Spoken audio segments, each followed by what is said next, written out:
Breaking news. మహాకుంభమేళాలో జరిగిన తొక్కిస్లాట్లో మరణించిన వారి సంఖ్య పెరుగుతోంది. తొలుత 17 మంది చనిపోయారు అని అనుకున్నారు. జరగకూడని ఘటన జరిగింది, 17 మంది చనిపోయారు అని అనుకున్నారు. మృతుల సంఖ్య పెరిగే అవకాశం ఉంటుందనే భయాందోళన వ్యక్తం చేశారు. మృతుల సంఖ్య పెరుగుతూనే వచ్చింది. ఇప్పటి వరకు 30 మంది చనిపోయినట్టుగా చెబుతున్నారు. ఇప్పటికీ ఆ సంఖ్యలో అస్పష్టత కనిపిస్తూ ఉంది. కానీ 30 మంది చనిపోయినట్టుగా చెప్తున్నారు. మరి కొంతమంది 40 మంది అంతకు మించారని అంటూ ఉన్నారు. 30 మంది చనిపోయారని అధికారికంగా చెబుతూ ఉన్నారు. 60 మందికి పైగా తీవ్రంగా గాయపడ్డారు. వారందరినీ ఆసుపత్రిలో జాయిన్ చేశారు, ఆసుపత్రిలో అడ్మిట్ చేశారు, అక్కడ చికిత్స అందిస్తూ ఉన్నారు. అయితే ఈ ప్రమాదానికి కారణం ఏంటి? ఈ ప్రమాదానికి కూడా కారణం సమిష్టి కారణమే కనిపిస్తోంది. భక్తుల అత్యుత్సాహం కనిపిస్తోంది. ఏర్పాట్లలో లోపాలు కూడా కనిపిస్తున్నాయి. ఒకసారి మీరు ఆర్టీవీ స్క్రీన్ వైపు చూడండి. ఆర్టీవీ స్క్రీన్ మీద మీరు చూస్తూ ఉంటే ఆ తొక్కిస్లాట జరిగిన ప్రదేశంలో తొలుత ఎక్కడ తొక్కిస్లాట జరిగింది, సరిగ్గా తొక్కిస్లాట ప్రారంభమైన సందర్భంలో ఏం జరిగింది అనేది ఇప్పుడు మీకు ఆర్టీవీ స్క్రీన్ పైన కనిపిస్తోంది. భక్తులు వస్తూ ఉన్నారు. భక్తులంతా వస్తూ ఉన్న సందర్భంలో వాళ్ళ వీపుల పైన, తలపైన బ్యాగులు కనిపిస్తున్నాయి. బరువైన బ్యాగులు వాళ్ళు కూడా తెచ్చుకుని వాళ్ళతోనే ఉంచుకోవాలి. ఎందుకంటే ఎక్కడ ఒక రూమ్ లో పెట్టుకుని రావడానికి అక్కడ సాధారణ భక్తులకు అవకాశం ఉండదు కాబట్టి. ఆ సమయంలో ఒక్కసారిగా తొక్కిస్లాట చోటు చేసుకోవడంతో వాళ్ళు మేనేజ్ చేసుకోవాలి. చూడండి, ఒకసారి ఒకరు పడిపోయారు, వాళ్ళ వీపు పై నుంచి మరొకరు పడిపోయారు. ఇలా తొక్కిస్లాట జరిగి అది పెద్దదై 30 మంది మరణానికి కారణమైంది, 60 మంది చనిపోవటానికి కారణమైంది. ఇక్కడ భక్తుల అత్యుత్సాహం కొంచెం కనిపిస్తోంది. ఏర్పాట్లలో లోపాలు కూడా కనిపిస్తున్నాయి. ఎక్కడెక్కడ లోపాలు కనిపిస్తున్నాయో ఇప్పుడు నేను మీకు స్పష్టంగా చెప్పబోతున్నాను. ఎందుకంటే 26వ తారీఖు వరకు ఈ మహాకుంభమేళా జరుగుతుంది. చూడండి, ఒకసారి స్ట్రెచర్ పైన మహిళను, గాయపడిన మహిళను తీసుకువెళ్తున్నారు. అక్కడ సిబ్బంది, రెస్క్యూ సిబ్బంది వెంటనే ఇమీడియట్ గా చాలా వేగంగా స్పందించడంతో వాళ్ళందరినీ కూడా ఆసుపత్రికి తీసుకువెళ్ళగలిగారు. సకాలంలో ఆసుపత్రికి తీసుకువెళ్ళగలిగారు. వారందరికీ ఇప్పుడు వైద్యాన్ని అందిస్తున్నారు. మృతి చెందిన కుటుంబాలకు, మృతి చెందిన వారికి 25 రూపాయలు ఎక్స్గ్రేషియాను కూడా ప్రకటించారు. కానీ ఇక్కడ ఎక్స్గ్రేషియా కాదు, వైద్యము కాదు, అంతకంటే ముఖ్యమైనది ఏంటి అంటే ఇలాంటి ప్రమాదం చోటు చేసుకోకుండా ఉండాలి. ఇలాంటి ప్రమాదాలు చోటు చేసుకోకుండా ఉండాలి అంటే ప్రభుత్వం ఏర్పాట్లు, ఎక్స్ట్రీమ్ ఏర్పాట్లు చేయాలి. ఈ ఏర్పాట్లు సరిపోతాయిలే అనే విధంగా కాకుండా ఇంతకు మించి చేయటానికి ఏమీ లేదు, పూర్తిగా చేశాము అనే విధంగా ఏర్పాట్లు చేయాలి.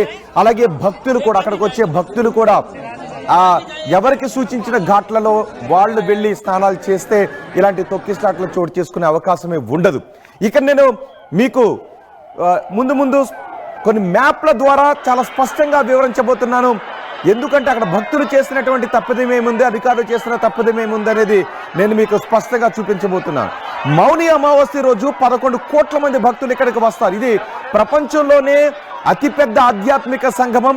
140 ఏళ్లకు ఒకసారి వచ్చే ఈ మహాకుంభమేళాలో మౌని అమావాస్య ఒక్కరోజే 11 కోట్ల మంది అక్కడికి వస్తారు అని భక్తులకు తెలుసు, ప్రభుత్వానికి తెలుసు. అయితే ఇక్కడ ప్రభుత్వం చేసే సూచనలను, ప్రభుత్వం చూపించే మార్గంలో మాత్రమే, అధికారులు చూపించిన మార్గంలో మాత్రమే భక్తులు వెళ్ళాలి. వేరే ఏదైనా మార్గం ఖాళీగా కనిపించింది కదా అని భక్తులు ఆ మార్గంలో వెళదామని చూస్తే తొక్కిస్లాట్లో అనర్థాలు జరిగే అవకాశం ఉంటుంది. చూడండి, ఒకసారి హృదయం ద్రవించిపోయే దృశ్యాలు అవి. అక్కడ భక్తులు చూసారా ఒక్కసారి ఆ మొదటి బాక్స్ లో ఉన్న దృశ్యాలు చూసి మీరే చెప్పండి. మొదటి బాక్స్ లో ఉన్న దృశ్యాలు చూసి ఒకసారి పీసీఆర్ ఆ బ్రిడ్జిని దాటుతున్న దృశ్యాలు పాస్ చేసి ఉంచండి. ఒకసారి నేను మిమ్మల్ని అడుగుతాను, అవి హృదయ విదారక దృశ్యాలు అవన్నీ. 1, 2 బాక్స్లో తొక్కిస్లాట చోటు చేసుకుంటున్న దృశ్యాలు, ఇవి ఆసుపత్రికి తీసుకెళ్తున్న దృశ్యాలు, కింద పడిపోయిన దృశ్యాలు. ఈ బాక్స్ ఇది ఒక్కసారి అక్కడ పాస్ చేసి ఉంచండి. చూడండి ఒక్కసారి. నేను మిమ్మల్ని అడుగుతా, జరిగిపోయిన తర్వాత మీరు గట్టిగా చెప్తున్నారు అని మీడియాని అంటారు, అక్కడ ఇంకొకటి లేదు అని వేరే వాళ్ళని అంటారు, వీళ్ళని నిందించకండి అని మరొకరు అంటారు. చూడండి ఒక్కసారి, ఆ బ్యారికేడ్లు దాటి ఆ తాత్కాలికంగా ఏర్పాటు చేసిన బ్రిడ్జిని దాటి వస్తున్నారు. మరి ఇక్కడ ఎవరిది తప్పు?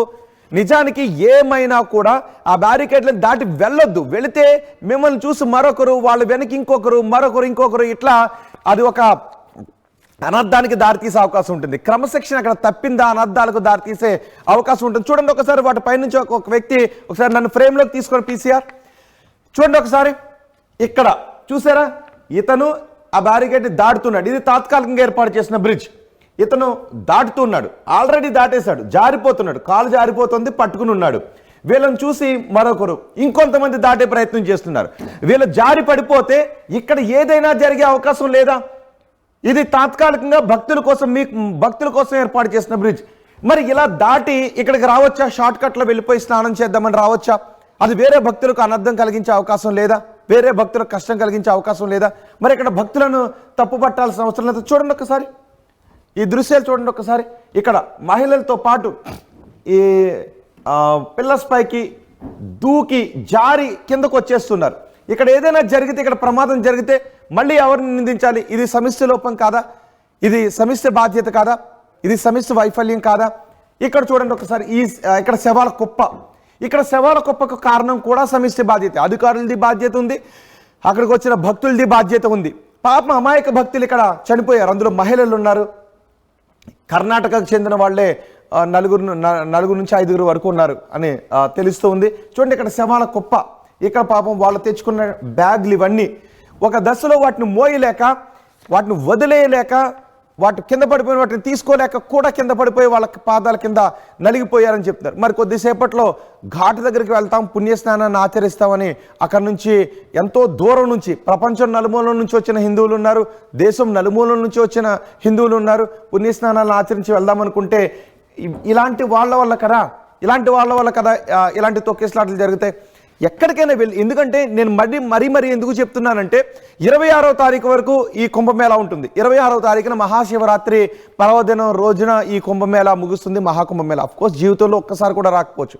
ఇప్పుడు హిందువులందరికీ కూడా, ఇక్కడికి వెళ్ళి స్నానాన్ని ఆచరిస్తున్న హిందువులందరికీ కూడా ఇది ఒక పవిత్రమైనటువంటి అవకాశంగా భావిస్తున్నారు. ఎందుకంటే జీవితంలో ఒక్కసారి కూడా రాని ఇలాంటి మహాకుంభమేళా ఇప్పుడు బతుకున్న హిందువులకు అందరికీ వచ్చింది అని ఈ మహాకుంభమేళా స్నానాన్ని ఆచరించడానికి వెళ్తూ ఉన్నప్పుడు మనం ఎంత జాగ్రత్తగా వెళ్ళాలి, ఇతరులకు కష్టం కలగకుండా, నష్టం కలగకుండా ఎంత జాగ్రత్తగా వెళ్ళాలి అనేది దృష్టిలో పెట్టుకుని వెళ్ళాలి. 26వ తారీఖు వరకు ఇంకా కోట్లాది మంది హిందువులు అక్కడికి వచ్చి స్నానాన్ని ఆచరిస్తూ ఉన్నారు. ఇప్పుడు ఈ మరణించిన వాళ్ళందరికీ కూడా 25 లక్షల రూపాయలు ఎక్స్గ్రేషియాను ప్రకటించారు.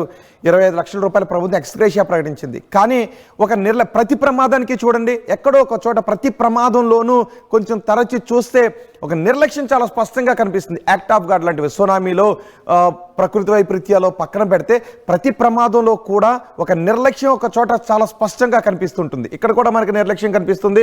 అఫ్కోర్స్ ఇప్పుడు ప్రభుత్వం 25 లక్షల రూపాయలు ఎక్స్గ్రేషియా ప్రకటించి ఉండొచ్చు, కానీ అది వాళ్ళ జీవితాల్లో, వాళ్ళ కుటుంబాల జీవితాల్లో ఆనందాన్ని నింపదు. ఎందుకంటే మరణించిన వాళ్ళని తిరిగి తీసుకుని రాలేదు కాబట్టి.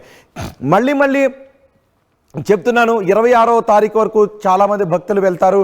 వెళ్ళిన తర్వాత మీరు ఏ ఘాట్లో స్నానం చేయటానికి మిమ్మల్ని అనుమతి ఇచ్చారో మీరు అదే ఘాట్లో వెళ్ళండి. ఏ రూట్లో మీకు సాధారణ భక్తులకు అనుమతినిచ్చారో అదే రూట్లో వెళ్ళండి. అక్కడ కొన్ని విఐపి ఘాట్లు ఉన్నాయి. విఐపీలకు ఒక ప్రత్యేకమైన రూట్ ఇచ్చారు. అఖాడాల నుంచి వచ్చేటటువంటి వాళ్ళకు, సాధు సంతులకు ఒక ప్రత్యేకమైనటువంటి రూట్ ఇచ్చారు. మీరు అఖాడాలకు ఇచ్చినటువంటి రూట్లో అక్కడికి వెళ్ళి ఆ ఘాట్లోకి వెళ్ళిపోదాం. ఆ ఘాట్ ప్రస్తుతానికి ఖాళీగా కనిపిస్తుంది కదా, లేకపోతే సాధువులు వెళ్ళేటటువంటి రూట్ ఒకటి ఉంటుంది, అది సాధువులకు అఖాడా అని రాసి ఉంటుంది, ఇది సాధారణ ప్రజలకు కాదు అని రాసి ఉంటుంది. అలాంటి దానిలో మీరు వెళ్దామని ప్రయత్నం చేస్తే అక్కడ తొక్కిసలాట జరిగే అవకాశం ఉంటుంది, ఏదైనా జరిగే అవకాశం ఉంటుంది. సో మీకు ఏదైతే రూట్ని అలాట్ చేశారో ఆ రూట్లో మాత్రమే వెళ్ళండి. అండ్ ప్రభుత్వ అధికారులు కూడా అఖాడాలకో లేదంటే ఒక ప్రత్యేకమైనటువంటి వ్యక్తుల కోసం అలాట్ చేసిన రూట్లోకి వేరే భక్తులు రాకుండా ఎక్కడో చాలా దూరంలోనే దాన్ని సెపరేట్ చేసేలాగా పెట్టండి. అవకాశం ఉంటుంది. ఏది కూడా అసాధ్యం కాదు, ఇలాంటి సందర్భాలు అసాధ్యం కాదు, కొంచెం కష్టసాధ్యం కావచ్చు. కానీ కోట్లాది మంది అక్కడికి వస్తూ ఉన్నారన్నప్పుడు కష్టసాధ్యాలను సాధ్యం చేసి చూపించాలి, అంతే. ఇది అసాధ్యం అనేది ఏది ఉండదు, కష్టసాధ్యం కావచ్చు.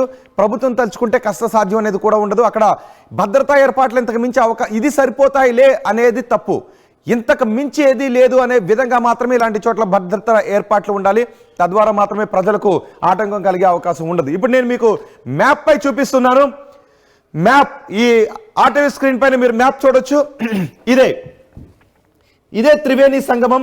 ఇక్కడే గంగా, యమున అంతర్వాహినిగా వచ్చి సరస్వతి నది కలుస్తుంది. ఇక్కడే ఈ ప్రదేశమే అత్యంత పరమ పవిత్రమైన ప్రదేశంగా భక్తులు భావిస్తారు. సాధు సంతులు అందరూ కూడా ఇక్కడికి వచ్చి స్నానాలు ఆచరిస్తారు. అందరూ కూడా ఇక్కడికి వచ్చి స్నానాలు ఆచరించాలి అంటే సాధ్యం కాదు. అది సాధు సంతుల కోసం, అఖాడాల నుంచి వచ్చే వారి కోసం ఇక్కడ ఒక ఘాట్ ఏర్పాటు చేశారు. ఈ ఘాట్ దగ్గరికే సాధారణ భక్తులు కూడా వెళ్ళి ఎలాగైనా స్నానం చేసేసేయాలి, పుణ్యాన్ని పొందేసేయాలి, తరించేయాలి అనుకుని సాధారణ భక్తుల కోసం ఏర్పాటు చేయని ఘాట్లోకి లక్షలాది మంది భక్తులు వచ్చేద్దాం అనుకుంటే తొక్కిసలాటలు జరగవా? అలాంటి సాధారణ పౌరులకు ఏర్పాటు చేయని ప్రత్యేకమైనటువంటి వ్యక్తులకు, సాధు సంతులకు, అఖాడాల నుంచి వచ్చే వారి కోసమే ఏర్పాటు చేసిన లైన్లోకి సాధారణ భక్తులు వస్తున్నారు, వచ్చేస్తారని ప్రభుత్వం ఊహించాలి కదా, అధికారులు ఊహించాలి కదా. మరి వాళ్ళని చాలా దూరంలోనే వాళ్ళని సెపరేట్ చేయాలి, అలా రాకుండా చూడాలి. వస్తున్నారు అన్నప్పుడు తగిన చర్యలు తీసుకునే విధంగా అక్కడ ఏర్పాట్లు చేయాలి కదా. అలా ఏర్పాట్లు చేయని ప్రభుత్వం అంది తప్పే. అలా తమకు కాని రూట్ మ్యాప్లో, తమది కాని ఘాట్లోకి వెళ్దామని ప్రయత్నం చేసిన భక్తులది కూడా తప్పే అవుతుంది అక్కడ. సో ఇక్కడ కూడా ఇంకొకటి కూడా ఏంటి అంటే అక్కడ కొన్ని చెత్త డబ్బాలు పెట్టారు. ఆ చెత్త డబ్బాలు చీకట్లో కనిపించలేదు. వాటిని తొక్కుకుంటూ వెళ్ళడంతో ముందుకు పడిపోవడంతో ఆ తొక్కిసలాట జరిగింది. అక్కడ విద్యుత్ కాంతులు ఉన్నప్పటికీ కూడా కొంచెం చీకటిగా కూడా ఉంటుంది. సో దీంతో ఒక్కసారిగా భక్తులు, కింద పడ్డ భక్తులు లెగలేకపోయారు. వాళ్ళని తొక్కుకుంటూ మిగిలినటువంటి భక్తులు కూడా వచ్చేసారు అని చెప్తున్నారు. న్యాయ విచారణకు ప్రభుత్వం 25 లక్షల రూపాయల ఎక్స్గ్రేషియాను ప్రకటించింది. అండ్ న్యాయ విచారణ కూడా ఆదేశించింది. న్యాయ విచారణ జరుగుతుంది. న్యాయ విచారణ జరిగిన అక్కడ తొక్కిసలాటకు కారణాలు ఏంటో చెప్తారు. కానీ పోయిన ప్రాణాలు మాత్రం తిరిగి రావు. గతంలో కూడా తొక్కిసలాటలు జరిగాయి. నిజానికి గతంలో కూడా తొక్కిసలాటలు జరిగినటువంటి సందర్భాల్లో ఎంతోమంది చనిపోయారు. 1954లో జరిగిన కుంభమేళాలో 800 మంది సేమ్ ఘాట్ దగ్గర చనిపోయారు. సుమారు అప్పుడు 50 లక్షల మంది వరకు వచ్చారు అని చెప్తారు. 2013లో కూడా ప్రయాగరాజ్ రైల్వే స్టేషన్లో 2013లో కూడా తొక్కిసలాట జరిగింది. అప్పుడు కూడా సుమారు 30 మంది వరకు చనిపోయారు. పుణ్యక్షేత్రాల దగ్గరకో, పుణ్య స్నానాలు చేసే చోటకో, లేకపోతే ఆధ్యాత్మిక సంగమాల దగ్గరకో కోట్లాది మంది భక్తులు వచ్చేటప్పుడు కొంత అసౌకర్యం కలిగే అవకాశం ఉంటుంది, ఏమన్నా జరిగే అవకాశం ఉంటుంది. కాబట్టి అక్కడికి వచ్చే భక్తులు అప్రమత్తంగా ఉండాలి. ప్రభుత్వం మాత్రం ఇంతకు మించిన అప్రమత్తత లేదు. ఇది సరిపోతుంది అనేది కాదు, ఇంతకు మించి ఇంకేమీ లేదు అనే ఏర్పాట్లే ఖచ్చితంగా చేయాల్సిన అవసరం ఉంటుంది. చూడండి ఒకసారి, ఇవన్నీ కూడా ఏర్పాట్లు చేశారు. ఈ జనం ఒక నదీ ప్రవాహంలా కనిపించట్లేదా? నదీ ప్రవాహంలా కనిపించట్లేదా? వీళ్ళందరూ మహాభక్తులు. జీవితంలో ఒక్కసారి కూడా రాని అవకాశం ఇప్పుడు బతుకున్న మనకు వచ్చింది అని భావిస్తున్నటువంటి మహా హిందూ భక్తులందరూ కూడా మహాసముద్రంలాగా ఘాట్ వైపు తరలి వస్తున్నారు. ఇక్కడ సుమారు 41 ఘాట్ల వరకు ఏర్పాటు చేశారు. ఇక్కడ 41 ఘాట్ల వరకు ఏర్పాటు చేశారు.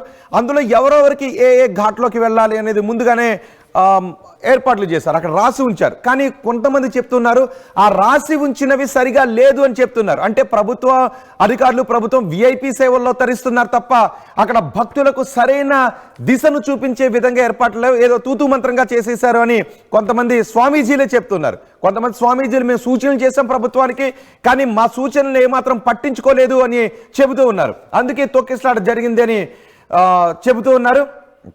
సో ఎంతమంది భక్తులు వచ్చేటప్పుడు తాత్కాలిక ఘాట్లను ఏర్పాటు చేశారు, తాత్కాలిక బ్రిడ్జెస్ని ఏర్పాటు చేశారు.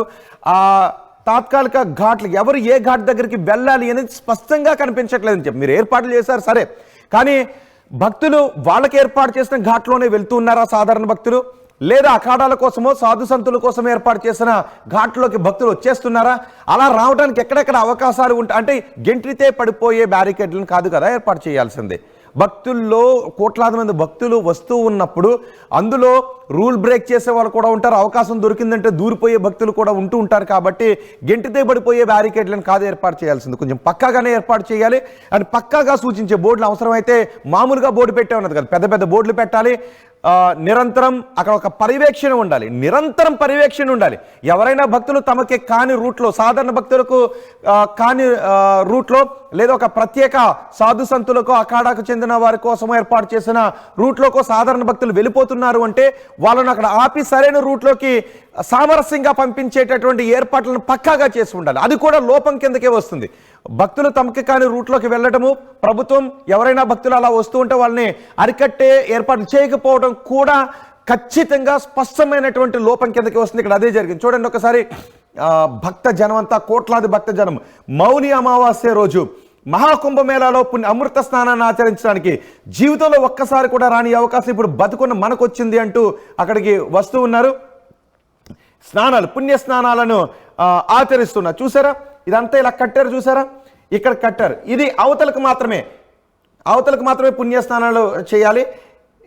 ఈ ఇక్కడ కట్టిన ఏర్పాటు చేసిన ఈ బ్యారియర్ ఉంది కదా, ఇది దాటి యువతల పక్కకి రావడానికి అవకాశం ఉండదు. అక్కడ బోట్లను కూడా ఏర్పాటు చేశారు. మిగిలిన వచ్చిన వాళ్ళు ఎవరైనా ఇక్కడ ఘాట్లు వరుసగా ఘాట్లను ఏర్పాటు చేశారు. సెక్టార్ వైజ్ మ్యాప్ని సిద్ధం చేసుకొని అక్కడ 41 ఘాట్లను ఏర్పాటు చేయడంతో ఎవరెవరు ఏ ఘాట్లోకి రావాలో అక్కడే ఒకసారి మ్యాప్ ఇద్దాం. పీసీఆర్ ఒకసారి మనం మ్యాప్లో చూపిద్దాం. ఇదంతా కూడా భక్తజనం. ఈ మ్యాప్ చూడండి, ఇది శాటిలైట్ మ్యాప్. ఇది యమునా నది, ఇది గంగా నది ఉత్తరం నుంచి వస్తుంది. గంగా నది, యమునా నది దక్షిణ వైపు నుంచి వస్తుంది. యమునా నది అంతర్వాహినిగా సరస్వతి ప్రవహిస్తుంది ఇక్కడే. అందుకే దీన్ని త్రివేణి సంగమం అంటాం. ఇదే త్రివేణి సంగమం. ఈ త్రివేణి సంగమం దగ్గర సాధు సంతువులు వాళ్ళు వచ్చి అక్కడ పూజలు చేసుకుని మళ్ళీ ఎక్కడి నుంచి వచ్చారో తెలియకుండా వెళ్ళిపోతూ ఉంటుంటారు. సో సాధు సంతులు వచ్చి ఇక్కడ స్నానం చేస్తారు కాబట్టి మనం కూడా ఇక్కడే చేయాలని సాధారణ భక్తులు అనుకుంటారు. సహజమే, అనుకోవడంలో తప్పు లేదు, సహజమే. కానీ అలాగనుకుని అక్కడే స్నానం చేయాలి అని పట్టుబట్టి వెళ్ళి గోడలు బ్యారికేడ్లు దూకి వెళ్ళి లేదంటే బ్రిడ్జెస్ను దూకి వెళ్ళి మనుషులను తొక్కుకుని వెళ్ళి చేద్దాం అనుకోవటం మాత్రం తప్పది. అన్నీ కూడా పరమ పవిత్రమైన నదులే. అంతర్వాహినిగా ప్రవహించే సరస్వతి ఇక్కడికి వచ్చి కలుస్తుంది. ఇటు నుంచి వచ్చే గంగా, ఇలా వచ్చే త్రివేణి, యమునా నది అన్నీ కూడా పరమ పవిత్రమైన నదులే. కాబట్టి ఎక్కడ మీరు ఏ ఘాట్లో స్నానం చేసినా మీరు అనుకున్న పుణ్యమే లభిస్తుంది, తప్పేమీ కాదు. ఇక్కడ మాత్రమే స్నానం చేయాలి అని లక్షలాది మంది భక్తులు అట్టే తోసుకుని వెళ్తే మాత్రం అది ఇబ్బంది కలిగించేటువంటి అంశం. ఎందుకంటే ఇంకా చాలామంది వెళ్తారు. 26వ తారీఖు వరకు వెళ్ళటానికి ప్రయాణాన్ని సిద్ధం చేసుకున్నారు. రోడ్డు మార్గాల ద్వారానో లేకపోతే వాయు మార్గాల ద్వారానో వెళ్ళడానికి మీరు అన్ని ఏర్పాట్లు చేసుకున్నారు. సో మీరు అక్కడికి వెళ్ళిన తర్వాత సంగమం దగ్గరే స్నానం చేయాలంటాను ఎవరో చెప్తారు. సంగమం దగ్గరే స్నానం చేయాలి కాబోలని మీరు వెళ్ళే రూట్లో నుంచి కొంచెం పక్కన ఖాళీగా సంగం ఘాట్కి వెళ్ళే రూటు, కానీ సాధు సంతుల కోసం అక్కడాల కోసం అని రాసి ఉంటుంది. అది ఖాళీగా కనబడుతుంది కదా అని దూకేద్దాం అనుకుంటాం. మన సహజ శైలి అలా ఉంటుంది, సహజ ఆలోచన అలా ఉంటుంది. కాబట్టి అటు పక్కకు దూకి ఇందులోంచి వెళ్దాం అనుకుంటే కొంచెం దూరం వెళ్ళిన తర్వాత అక్కడ అడ్డుకునే పరిస్థితుల్లో ఇంకొక పరిస్థితులు విపత్కర పరిస్థితులు ఎదురయ్యే అవకాశం ఉంటుంది. కాబట్టి మీరు వెళ్ళిన తర్వాత మీ కాని రూట్లో ఒక ప్రత్యేకమైనటువంటి వ్యక్తుల కోసం ఏర్పాటు చేసినటువంటి రూట్లో, ప్రత్యేక భక్తుల కోసం ఏర్పాటు చేసిన రూట్లోకి మాత్రం మీరు వెళ్ళకండి. అండ్ అధికారులు కూడా మీరు అలా భక్తులు మీరు వెళ్ళొద్దని చెప్పినప్పటికీ ఎక్కడో 1,00,000కు ఒకరు ఉండేటువంటి అవకాశం ఉంటుంది. కనీసం 10,000కు ఒకరు 1,00,000కు ఒకరు ఉండేటువంటి అవకాశం ఉంటుంది. అలాంటి వాళ్ళ వల్ల ఇలాంటి కొన్ని విపత్కర పరిణామాలు తలెత్తే అవకాశం ఉంటుంది. కాబట్టి మీరు ఎక్కడికక్కడ ఇంకా చాలా అప్రమత్తంగా ఉన్నామంటాను కాదు, ఇంతకు మించిన అప్రమత్తత లేదు. అనేంత అప్రమత్తంగా ఉంటేనే ఇలాంటి కార్యక్రమాలు అపశృతులు చోటు చేసుకోకుండా ఉండే అవకాశం ఉంటుంది. అండ్ నేను ఇప్పుడు మీకు చూపించబోతున్నాను. ఈ మ్యాప్లో కూడా మనం చూడొచ్చు. ఇది శాటిలైట్ మ్యాప్. అండ్ ఈ మ్యాప్లో నేను మీకు చూపిస్తున్నాను. ఒకసారి చూడండి. పీసీఆర్ ఒకసారి ఈ మ్యాప్ ఫుల్ ఇవ్వండి. ఈ మ్యాప్లో కూడా చూసారా ఘాట్లను ఎక్కడికక్కడ ఏర్పాటు చేసిన సందర్భం మనకి కనిపిస్తుంది. ఇక్కడే త్రివేణి ఘాట్ అంటాం దీన్ని, 3 నదులు కలిసే చోటు. సెక్టార్ 2 ఇది ప్రయాగ్రాజ్ సంగం రైల్వే స్టేషన్. అది ఇక్కడ నుంచి వచ్చిన తర్వాత ఇక్కడ కనిపిస్తుందా సెక్టార్ 2. ఈ సెక్టార్ 2 ఇక్కడ ఘాట్ నుంచి ఉంటుంది. ఈ సెక్టార్ 2 దగ్గరే ఈ ప్రమాదం చోటు చేసుకుంది. ఈ సెక్టార్ 2 నుంచి ఇలా వెళ్ళాలి, కానీ అందరూ కూడా ఈ సెక్టార్ 2లోకి వచ్చి ఇక్కడికే స్నానం ఆచరిద్దామని రావడంతో ఇదిగో ఇదే సంగం ఘాట్. ఈ సంగం ఘాట్ దగ్గరే స్నానాలు ఆచరిద్దామని రావడంతో ఈ ప్రమాదం చోటు చేసుకుంది. 25 లక్షల రూపాయలు సారీ, ఒక్కొక్కసారి నేను 25 రూపాయలు అన్నాను. 25 లక్షల రూపాయలు ఎక్స్గ్రేషన్ ప్రకటించారు. కానీ ఇలాంటి ప్రమాదాలు జరగకుండా ఉండాలి అంటే అందరూ కూడా సమిష్టి బాధ్యతతో ఉండాలి. సమిష్టి బాధ్యతతో ఉన్నప్పుడు మాత్రమే ఇలాంటి ప్రమాదాలు జరిగే అవకాశం ఉండదు. నిజానికి ఈ కుంభమేళాలో, మహాకుంభమేళాలో 6 పర్వదినాలు ఉన్నాయి. 6 పర్వదినాలు ఉన్నాయి. ఇప్పటికి 3 పర్వదినాలు అయిపోయాయి. మౌని అమావాస్యతో 3 పర్వదినాలు అయిపోయాయి. ఇప్పుడు ఫిబ్రవరిలో మరో 3 పర్వదినాలు ఉన్నాయి. ఈ 3 పర్వదినాల్లో కూడా భక్తులు అత్యధికంగా వచ్చే అవకాశం ఉంటుంది. అందులో పంచమి ఒకటి ఉంది, మహాశివరాత్రి ఒకటి ఉంది, ఇలా ఇంకో 3 పర్వదినాలు ఉన్నాయి. ఈ 3 పర్వదినాల్లో కూడా భక్తులు చాలా ఏర్పాట్లు చేసుకున్నారు. కాబట్టి మీరు వెళ్ళేటప్పుడు చాలా అప్రమత్తంగా ఉండండి. అండ్ ఇంకొకటి చెప్తున్నాను, ఏ క్షణం ఏం జరుగుతుందో తెలియదు. మీరు పట్టుకు వెళ్ళిన లగేజ్ ఉంటే ఆ లగేజ్ మీరు ఏదైనా ఒక విపత్కర పరిస్థితి ఏర్పడినప్పుడు మీరు పట్టుకు వెళ్ళిన లగేజ్ మీరు అక్కడ నుంచి ఎస్కేప్ అవటానికి ఆటంకంగా ఉంది అంటే నిర్దాక్షిణ్యంగా దాన్ని వదిలేసిన ఏమీ కాదు. అండ్ అది వేరే వాళ్ళ మీద పడేయమనో వేరే వాళ్ళకి ఆటంకం కలిగేదని కాదు. దాన్ని తీసుకొనే వెళ్ళాలని ప్రయత్నం చేస్తే మళ్ళీ మీరు కింద పడి మళ్ళీ కొన్ని విపత్కర పరిస్థితులు వచ్చేటువంటి అవకాశం ఉంటుంది. కాబట్టి అక్కడ మీరు ఏమీ ఆలోచించదు. ఫస్ట్ మనం సేఫ్గా కూల్గా దుందుడుకుగా కాకుండా ఎలా బయటపడాలి అన్న దాంట్లో మాత్రం ఆలోచించండి. అండ్ కంగారుగా గందరగోళం మన ప్రవర్తన అక్కడ గందరగోళాన్ని సృష్టించే విధంగా ఉండకుండా ఉంటే చాలు, చాలా వరకు సమస్యలు పరిష్కారం అవుతాయి. సో కోట్లాది మంది వచ్చే భక్తులందరూ కూడా మన ప్రవర్తన గందరగోళానికో అసహజంగా ఉండే విధంగానో ఉండకుండా ఉంటే చాలు అనుకుని మాత్రం వెళ్ళండి. ఇంతకు ముందు చూపించినట్టుగా గోడలు దూకటాలో లేదంటే క్యూ లైన్లు దాటటాలో ప్రయత్నం మాత్రం చేయదు. అండ్ అధికారులు కూడా ఏదో చిన్న బోర్డులు ఏర్పాటు చేసాం, చాలే భక్తులు ఆ రూట్లో వెళ్ళిపోతారు, మనం విఐపీల సేవలో తరిద్దామని మాత్రం అనుకోవద్దు. 26వ తారీఖు వరకు మీరు అప్రమత్తంగా ఉండాలి. అక్కడికి తరలి వచ్చే భక్తులకు మీరు సూచనలు చేయాలి. ఆ సూచనలు కూడా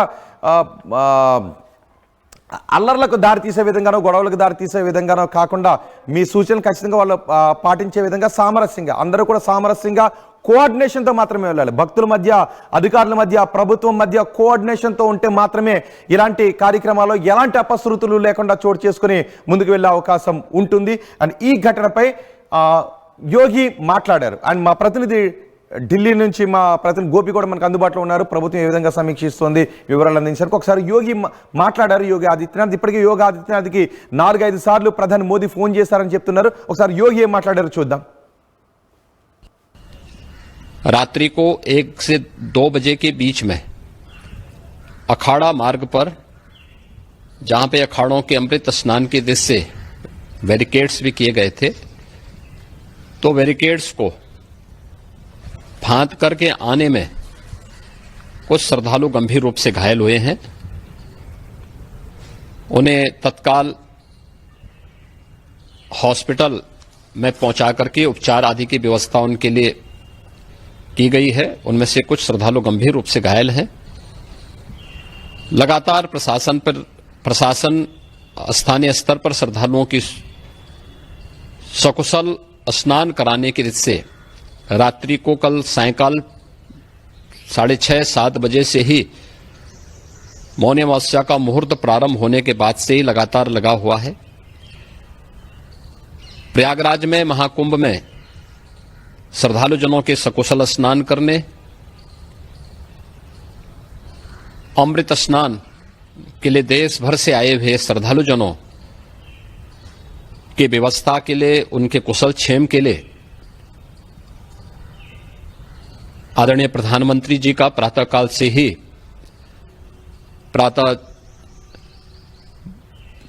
ही उनके लगभग 4 बार प्रधानमंत्री जी ने हालचाल लिया है. సో యోగి ఆదిత్యనాథ్ చెప్పారు అక్కడ ప్రమాదం ఎలా జరిగింది, ఏ సమయంలో జరిగింది, ఎటువంటి ఏర్పాట్లు తీసుకున్నామని చెబుతున్నారు. కానీ ఒక్కటి, భక్తులు, అధికారులు అందరూ కోఆర్డినేషన్తో, ప్రభుత్వ అధికారులు, ప్రజాప్రతినిధులు అందరూ కోఆర్డినేషన్తో ఉన్నప్పుడు మాత్రమే ఇలాంటి మహా కార్యక్రమాల్లో, ఇలాంటి పుణ్య కార్యక్రమాల్లో ఎటువంటి అపశృతులు చోటు చేసుకోకుండా ఆ కార్యక్రమాన్ని కొనసాగించే అవకాశం ఉంటుంది. చూడండి, ఒకసారి అశేష జనవాహిని, కోట్లాది మంది భక్తులు వచ్చారు, ఎన్నో ఘాట్లు ఏర్పాటు చేశారు. సో ఇక్కడ ఆ ఏర్పాట్లకు అనుకూలంగా మనం ఏ రూట్లో వెళ్ళాలి అని తెలుసుకుని వెళ్ళాలి. ఏ రూట్లో చూడండి, ఒకసారి టెంపరీ బ్రిడ్జ్ ఏర్పాటు చేశారుగా, ఈ టెంపరీ బ్రిడ్జ్ పై నుంచి జనాలు వెళ్తున్నారుగా. ఇంతకుముందు మీకు ఒక విజువల్ చూపించాను. ఈ బ్రిడ్జ్ పై నుంచి ఇటు దూకేద్దామని ప్రయత్నం చేస్తే ఎలా సాధ్యమవుతుంది చెప్పండి. సో ఇదొక టెంపరీ బ్రిడ్జ్, దీనిపై నుంచి ఘాట్ల దగ్గరికి వెళ్ళడానికి అన్ని ఏర్పాట్లు చేశారు. ఇలాంటి బ్రిడ్జెస్ పై నుంచి కూడా కిందకు దూకి వచ్చేస్తున్నారు. ఇంకొకటి ఏంటి అంటే, అక్కడికి వెళ్ళిన తర్వాత ఎక్కువసేపు మనం స్నానం చేద్దాం, చాలా ఎక్కువసేపు మనం అందులో ఉందామని అనుకుంటూ ఉంటారు. మీరు 3 ములుగులో, 4 ములుగులో, లేకపోతే 5 ములుగులో ఉంటాయి కదా. మునిగిన తర్వాత ఇంకా అక్కడ ఉండకుండా వచ్చేసేయండి అని చెప్తున్నారు. మీరు ఎక్కువసేపు అక్కడ ఉండొద్దు. ఒకసారి దిగిన తర్వాత మనం చాలాసేపు అక్కడ గడుపుదాం అనుకుంటే మీరు సాధారణ సమయాల్లో వెళ్ళొచ్చు. కానీ ఆ సమయాల్లో ఒక 3 ములుగులో, 5 ములుగులో మునిగిన తర్వాత వచ్చేసా పుణ్యస్నానం ఆచరించిన ఫలితం దక్కుతుందని చెబుతూ ఉన్నారు. కాబట్టి అక్కడ ఎక్కువసేపు ఉండదు. చూడండి ఒకసారి, ఇదే బ్రిడ్జ్, ఇదే బ్రిడ్జ్, టెంపరీ బ్రిడ్జ్ ఇదే. ఈ బ్రిడ్జ్ పై నుంచే వెళుతూ చూసారా ఇక్కడ ఎలా దూకేస్తున్నారో చూసారా. ఇక్కడికి దూకి అక్కడ స్నానం ఆచరించేద్దాము అనే ఒక క్రమశిక్షణ రాహిత్యం కదా. మరి ఇలాంటి క్రమశిక్షణ తప్పితే ఇక్కడ చూడండి ఒకసారి, పోలీసులు ఉన్నారు ఇక్కడ. పోలీసులు ఉన్నారు, రావద్దు అని చెప్తున్నారు, అయినా కూడా చూడండి ఒక్కసారి ఎలా వచ్చేస్తున్నారు. ఇతను జారిపోతుంటే దాన్ని పట్టుకుని ఆగాడు. ఒకవేళ పడిపోతే దానికి ఎవరు సమాధానం చెప్తారు? మహిళలు కూడా. ఇదంతా జారిపోయే అవకాశం లేదా? వీళ్ళందరూ తడి కాళ్ళతో మళ్ళీ అక్కడికి వచ్చి జారిపోయే అవకాశం లేదు. ఇది స్నాన ఘాట్ కాదు. మరి మనం క్రమశిక్షణతో లేకపోతే ఎలా? ఇది ఇంతలా ఎందుకు చెప్తున్నానంటే, ఒకటికి 10 సార్లు నొక్కి అరిచి గట్టిగా ఎందుకు చెప్తున్నాను అంటే, తెలుగు వాళ్ళు కూడా చాలా మంది వెళుతూ ఉన్నారు, వేలాది మంది లక్షలాది మంది వెళుతూ ఉన్నారు. ఇంకా 26వ తారీఖు వరకు వెళ్తారు. మీరు వెళ్ళే దారిలో ఎక్కడైనా ఇలా వెళుతూ ఉంటే ఒక్కొక్కసారి వాళ్ళని చూసి చాలా మంది ఫాలో అవుతారు, వాళ్ళ వెనక వెళ్తుంటుంటారు. సో కాని చోట ఇలా ఎవరైనా వెళుతూ ఉంటే దయచేసి మీరు అలాంటి చోటకి వెళ్ళొద్దు. అక్కడ ఏదైనా జరిగే అవకాశం, వాళ్ళు స్నానం చేసుకుని హాయిగా ఇంటికి వెళ్ళిపోవచ్చు. ఏదైనా ప్రమాదం జరిగితే ప్రమాదం బారిన పడే అవకాశం కూడా ఉంటుంది దురదృష్టవశాత్తు. ఇవన్నీ కూడా చేయకూడనటువంటి పనులు. చూడండి, ఆయన ఎలా దూకుతున్నాడు, ఈయన ఎలా దూకుతున్నాడు, వేలాడుతున్నాడు. ఇక్కడ మీకు చూసారా, పోలీసులు ఉన్నారు. ఇక్కడ పోలీసులు ఉన్నారు, రావద్దని చెప్తున్నారు, అయినా సరే వాళ్ళు దూకుతున్నారు. మరి ఇది కోఆర్డినేషన్ ఎలా అవుతుంది? క్రమశిక్షణ రాహిత్యం అవుతుంది కదా. మీరు మరొక భక్తులకు అసౌకర్యం కలిగించడమో లేదంటే వాళ్ళకి ప్రాణహాని కలగటానికో మనం పుణ్యస్నానానికి వెళ్ళి ఇలాంటి పనులు చేస్తే మహాపాపం సంభవించదా? నేను ఈ మాట అంటున్నానని ఎవరు నొచ్చుకుని ఉన్నా పర్వాలేదు. మనం ఏర్పాట్లలో ఏ లైన్లో అయితే సూచించారో మీరు ఆ లైన్లోనే వెళ్ళండి. మరి మీరు ఇలా దూకితే అక్కడ తొక్కిస్తాడు జరిగితే మనకి పుణ్యం వస్తుందా, పాపం వస్తుందా? మీరే చెప్పండి. నాకు కామెంట్ బాక్స్లో రాయండి ఒకసారి. కొన్ని కమెంట్లు వస్తాయి, ఎందుకు గట్టిగా చెప్తున్నావు, అరిచి చెప్తున్నావు అని. మరి గట్టిగా చెప్పాలి కదా, గట్టిగా అరిచే కదా చెప్పాలి. చూడండి ఒకసారి, మనకు తెలీదా ఇక్కడ ఎందుకు తాళ్ళు కట్టారు? ఇక్కడ ద్వారాన్ని ఏర్పాటు చేశారా? ఇక్కడ గేట్ ఉందా? ఇక్కడికి వెళ్ళి స్నానం చేయండి అని ఉందా? మరి ఇలాంటి వాళ్ళని ఏమనాలి? ఇలాంటి వాళ్ళలో ఇలాంటి చర్యలకు మీరు భాగస్వాములు కావద్దు, ఇలాంటి చర్యల్లో మీరు ఇన్వాల్వ్ కావద్దు, ఇలాంటి వాటికి మీరు కారణం కావద్దు. ఒకవేళ ఇలాంటి వాటికి మీరు కారణం అయితే ఖచ్చితంగా పుణ్యం కాదు, జీవితంలో ఒక్కసారి కూడా రాని అలాంటి మహాకుంభమేళాకు వెళ్ళి పాపం చేసిన వచ్చిన వాళ్ళు అవుతారేమో బహుశా. కాబట్టి ఇలా చెయ్యొద్దు. ఆ బ్రిడ్జ్ ఏదైతే ఉందో ఆ బ్రిడ్జ్ పై నుంచే వెళ్ళండి. ఏదైతే ఘాట్ ఉందో అక్కడికే వెళ్ళండి. 1 గంట 4 గంటలు ఇంకో 6 గంటలో సమయం పట్టొచ్చు. దూరం నుంచి వచ్చారు కాబట్టి మళ్ళీ అక్కడికి వెళ్ళి త్వరగా ముగించుకుని వచ్చేద్దాం. త్వరగానే ముగించుకుని రండి, కానీ సేఫ్గా వెళ్ళి ఆ పవిత్ర స్నానాన్ని ముగించుకుని రండి. దూకుడుగా మాత్రం కాదు, అండ్ క్రమశిక్షణ రాహిత్యంగా మాత్రం కాదు.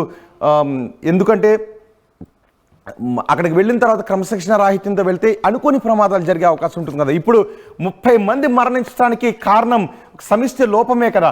అక్కడ పూర్తి స్థాయిలో ఏర్పాట్లు చేయలేదని చెప్తున్నారు. భక్తులు బ్యారికేడ్లను తోసుకుని వెళ్ళిపోయారని చెప్తున్నారు. బ్యారికేడ్లను తోసుకుని వెళ్ళటానికి కావాల్సిన కారకులు మీరు కావద్దు. సో అలాంటి పరిణామాలు సంభవిస్తే వాడికి దూరంగా ఉండటమే బెటర్. చూడండి ఒకసారి, ఇక్కడ బ్యాగ్లన్నీ కూడా చెల్లాచెదురుగా పడి ఉన్నాయి. అంటే ఒక తొక్కిస్లాట జరిగిన తర్వాత వారి తలపైన భుజాలపైన ఉన్న బ్యాగ్లను వాళ్ళు తీసుకుని వెళ్ళలేక వాటిని పడిపోయారు కింద. మళ్ళీ వాటిని తీసుకుందామని ప్రయత్నం చేయడంతో వేరే వాళ్ళు వచ్చి తొక్కడం, అక్కడ మళ్ళీ ఇంత తొక్కిస్లాట చోటు చేసుకోవడం, ఇదంతా కూడా పెద్దదైపోయింది. ఇప్పుడు పరిస్థితి అదుపులోకి వచ్చిందని చెప్తున్నారు. ఈ 26వ తారీఖు వరకు ఇంకా అమృత స్నానాలు చేస్తారు కాబట్టి ఇలాంటి అపశృతులు చోటు చేసుకోకుండా ఉండటానికి మరింత కట్టుదిట్టమైన చర్యలు తీసుకున్నామని ప్రభుత్వం చెప్తుంది. మా ప్రతినిధి గోపి ఉన్నారు పూర్తి సమాచారం అందించడానికి. గోపి, ఇప్పటికే జరిగిన తొక్కిస్లాట్లో సుమారు 30 మంది వరకు మరణించారు, దురదృష్ట ఘటన. కానీ 26వ తారీఖు వరకు ఈ అమృత స్నానాలు జరుగుతాయి కాబట్టి ఇంకా కోట్లాది మంది భక్తులు వస్తారు. సో ఈ దుర్ఘటనను దృష్టిలో పెట్టుకుని ఎటువంటి ఏర్పాట్లు చేస్తున్నారు? అండ్ గాయపడిన వారికి ఎటువంటి చికిత్స అక్కడ అందుతోంది? రోహిత్, ఒక నిర్లక్ష్యం 30 మంది ప్రాణాలు పోవడానికి కారణమైందని చెప్పుకోవచ్చు. ఎందుకంటే ఇక్కడ ఏదైతే కిలా ఘాట్ అనేది వివిఐపి ఘాట్స్ ఉంది, ఆ తర్వాత 2వ ఘాట్ లోకి అఖండాలు రావడానికి అక్కడికి వచ్చి వెళ్ళడానికి కూడా ఇతర సామాన్య భక్తులకు అఖండాలకు ఇబ్బంది కలగకుండా ఉండే విధంగా ఈ యొక్క ఘాట్ల ఏర్పాటు అయితే చేయడం జరిగింది. అయితే ఇవి 2 కాకుండా దాదాపు 12 కిలోమీటర్ల మేర కూడా ప్రతి సెక్టార్ లో కూడా ఈ యొక్క స్నానాలు చేసి వాళ్ళ పవిత్రతను కాపాడుకునేందుకు కూడా ఏర్పాట్లు చేయడం జరిగింది. భారీ ఎత్తునే ప్రయాగ్రాజ్ లో అధికారుల ఏర్పాటు అయితే జరిగింది. కానీ ఒక నిర్లక్ష్యం, అక్కడికే వెళ్ళాలన్న ఒక నిర్లక్ష్యము దాదాపు 30 మంది ప్రాణాలు పోవడానికి కారణమైంది. అదేవిధంగా 60 మంది ప్రస్తుతం ప్రాణాపాయ స్థితిలో ఆసుపత్రిలో చికిత్స పొందుతున్న పరిస్థితి ఉంది. అయితే ఏర్పాట్లు ఎన్ని చేసినా, ఎన్ని విధాల సూచనలు చేసినా ఇటు 2 రకాల నిర్లక్ష్యంతో దాదాపు 30 మంది అయితే మరణించడం జరిగింది. తెల్లవారుజామున కావడంతో కొంత సెక్యూరిటీ తక్కువగా ఉండడం కూడా దీనికి ఒక కారణంగా చెప్పుకోవచ్చు.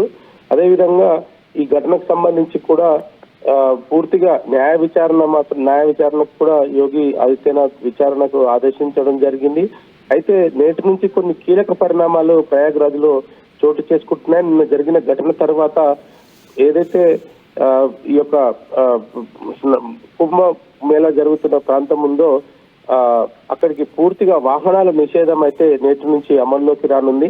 ప్రయాగ్రాజ్ సిటీలోనే వాహనాలన్నింటినీ కూడా ఆపేస్తారు. అంటే 7 కిలోమీటర్ల వరకు కూడా భక్తులు నడుచుకుంటూ వెళ్లాల్సిన పరిస్థితి ఉంటుంది.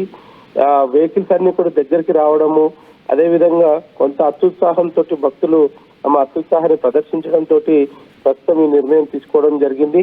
అయితే వివిఐపి పాసులను కూడా రద్దు చేశారు.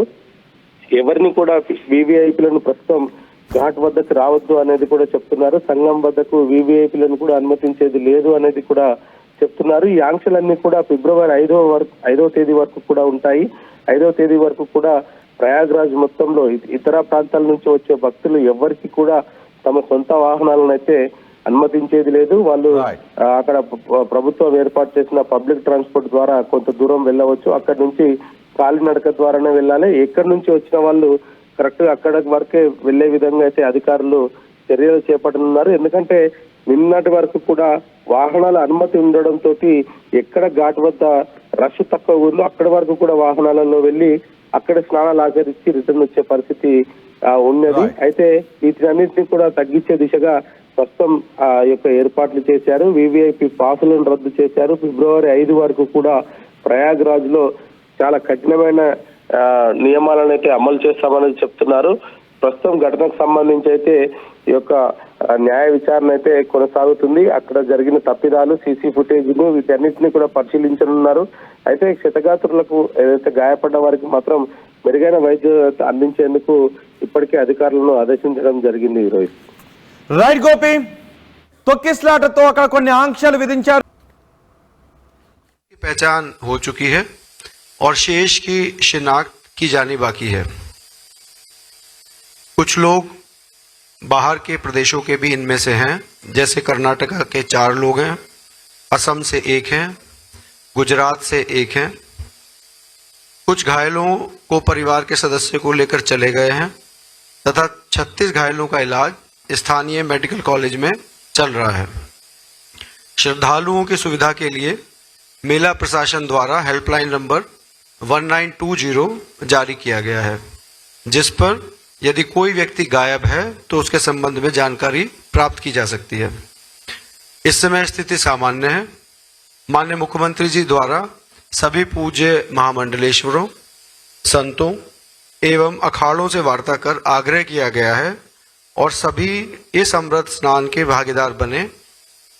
सभी पूज्य शंकराचार्य, पूज्य आचार्य महामंडलेश्वर एवं अखाड़ों के द्वारा श्रद्धालुओं की सुविधा का ध्यान रखते हुए कुछ विलंब से अमृत स्नान आज किया गया, जो कि आज सकुशल संपन्न कराया गया है. Bringing the industry expertise to the classroom. KL deemed to be university.